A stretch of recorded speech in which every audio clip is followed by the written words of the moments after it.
Here's today's In Touch devotion. Today's scripture reading begins in verse 2 of John chapter 10. Jesus is speaking. But the one who enters by the door is a shepherd of the sheep.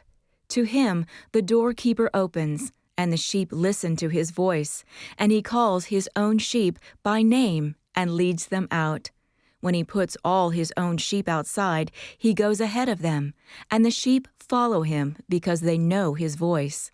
However, a stranger they simply will not follow, but will flee from him, because they do not know the voice of strangers. Do you just talk to God, or do you also listen for Him to speak to your spirit?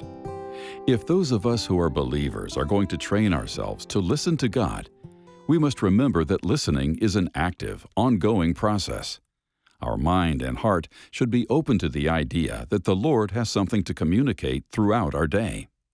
And He speaks to us through His Word. So as we become familiar with Scripture, we should expect Him to bring it to mind and give us direction. To practice hearing from God, we need to spend time focusing on Him, free from distractions.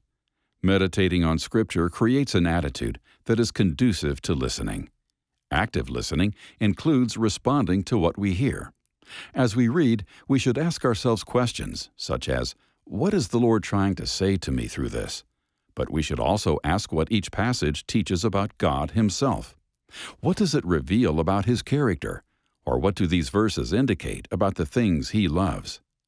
Again, the Lord speaks to us through His Word. When He sees that it's our heart's desire to walk in His ways, He will alert us to any missteps and guide us down His path. To develop a listening spirit takes a strong desire and regular practice. Are you listening to God's voice? In other words, is your heart inclined to obeying Him?